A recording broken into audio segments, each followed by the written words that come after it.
अस्सलाम वालेकुम गाइस, लाभ सॉल्यूशन पे आप सबका खुशामदीद है। आज हम डिस्कस करेंगे solar max inverter PV9000 next model की कंप्लीट सेटिंग किस तरह होगी, किस तरह ग्रिड की सेटिंग करनी है, किस तरह हाइब्रिड सेटिंग करनी है, किस तरह बैटरी सेटिंग करनी है। कंप्लीट सेटिंग जो है इसमें आपको बताएंगे। सबसे पहले सोलर टच की ऐप डाउनलोड कर लेंगे सोलर मैक्स इन्वर्टर की। उसके बाद ऐप ओपन कर लेंगे। ऑप्शन आएगा लॉगिन का और ब्लूटूथ कनेक्शन का, तो आपने नीचे ब्लूटूथ कनेक्शन पे क्लिक कर देना है। उसके बाद मैनुअल कनेक्शन में क्लिक कर देना है।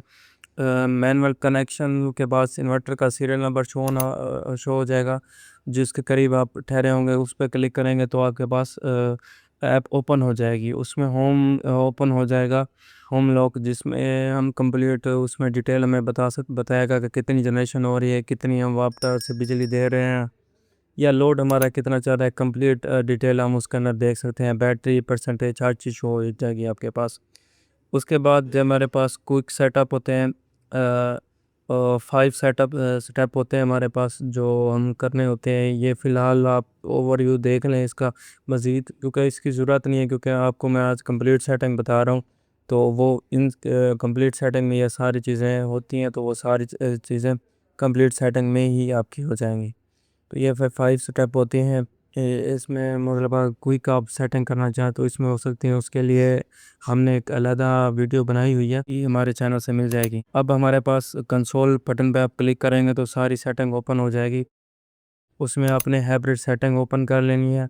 हाइब्रिड सेटिंग में हमारे पास 5 सेटिंग होती हैं। वर्क मोड क्लिक कर देना है आपने, तो उसमें 3 आ जाएंगे हमारे पास: self conjunction mode, feed in priority mode और बैकअप मोड। तो अब जो है हाइब्रिड इन्वर्टर अगर हमारे पास बैटरीज लगी हैं तो मैक्सिमम ही हम बैकअप मोड भी सिलेक्ट करते हैं। उससे ये फ़ायदा होता है कि लोड का बैकअप भी अच्छे तरीके से मिल जाता है, वापडा को भी बिजली सही हो दे देता है।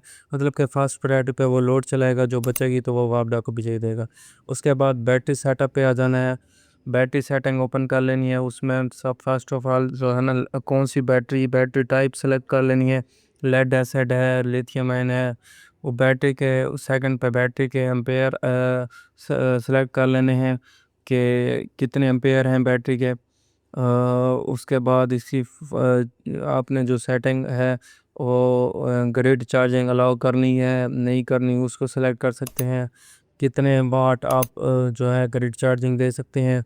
उसके बाद सोलर से कितने वाट आप चार्जिंग रख सकते हैं। ये जो मैक्सिमम चार्ज पावर है इसको हमने 50 रखा हुआ है। आप इसको मैक्सिमम मतलब बैटरी हिसाब से 1500 या 2000 वाट रख सकते हैं। उसके बाद ये जो है बैटरी की सेटिंग हो गई हमारे पास।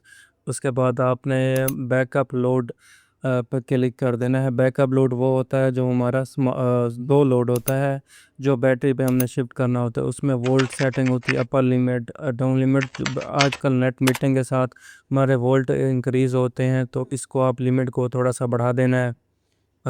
बाकी किसी सेटिंग को आपने नहीं छेड़ना है इसमें से। अगर लो और हाई वोल्टेज को सिर्फ सेट करना है। उसके बाद हम जनरेटर पोर्ट पे आ जाते हैं। ये होती है हमारी हाई लोड या स्मार्ट लोड जिसको बुलाते हैं, उसकी सेटिंग होगी। इसमें आपने देखना है कि मिनिमम पीवी कितनी हो, बैटरी की स्टेट कितनी रखनी है, 80%, 100%, उसके आप सेटिंग कर सकते हैं। उसके बाद अदर सेटिंग है। अदर सेटिंग को आपने नहीं छेड़ना, इसमें से किसी चीज़ को भी आपने नहीं छेड़ना। ठीक है, अब हम दोबारा सेटिंग में मेन सेटिंग कंसोल वाले ऑप्शन पे आ गए हैं। उसमें हमने अदर सेटिंग पे क्लिक किया है। अदर सेटिंग में हमारे पास आ जाती है date, time, grid voltage type. उसमें सिंगल या 3 फेज, मैक्सिमम हमारे पास सिंगल ही होती है। अगर आप टाइम वगैरह सेट करना है तो वो भी कर सकते हैं। उसके बाद हमने क्लिक किया है रिएक्टिव पावर कंट्रोल सेटिंग पे, उसको आपने बिल्कुल भी नहीं छेड़ना। उसके बाद पावर लिमिट पे आ गए हैं। पावर लिमिट के ऊपर आपने एक और ग्रिडिंग ऑन करनी है, तो maximum feed in grid power अपनी मर्ज़ी से 6000 5000 जितनी भी देनी है वो उस पर आप क्लिक कर सकते हैं। उसके बाद है फीचर पैरामीटर्स। इस सेटिंग को आपने बिल्कुल नहीं छेड़ना, क्योंकि इसमें कोई सेटिंग भी हमारे करने वाले नहीं है। जैसे डिफ़ॉल्ट हैं तो वैसे ही इसको रहने दें। आपने इस सेटिंग में आपने बिल्कुल भी नहीं छेड़ना। और उसके बाद हमारे पास ग्रिड पैरामीटर हैं। ग्रिड पैरामीटर में स्टैंडर्ड कोड हमने यही ग्रिड रखना होता है, डिफ़ॉल्ट भी यही आता है। तो आपने यही रखना है। बाकी उसमें आपने देख लेना है कि हाई लो वोल्टेज सेट, आजकल नेट मीटरिंग ग्रिड फीडिंग की वजह से वोल्टेज हाई जो होते हैं आप कितने रख सकते हैं मैक्सिमम। ये हमारे ग्रिड की सेटिंग कंप्लीट हो गई है। अब इस सोलर मैक्स इन्वर्टर की हमारी सेटिंग कंप्लीट हो गई है। इसको आप अपने मर्ज़ी के मुताबिक या सिस्टम के मुताबिक इसको चेंज कर सकते हैं या उसके मुताबिक आप सेटिंग कर सकते हैं। मज़ीद इसी तरह की वीडियोज़ देखने के लिए हमारे चैनल को लाइक करें, सब्सक्राइब करें और शेयर करें।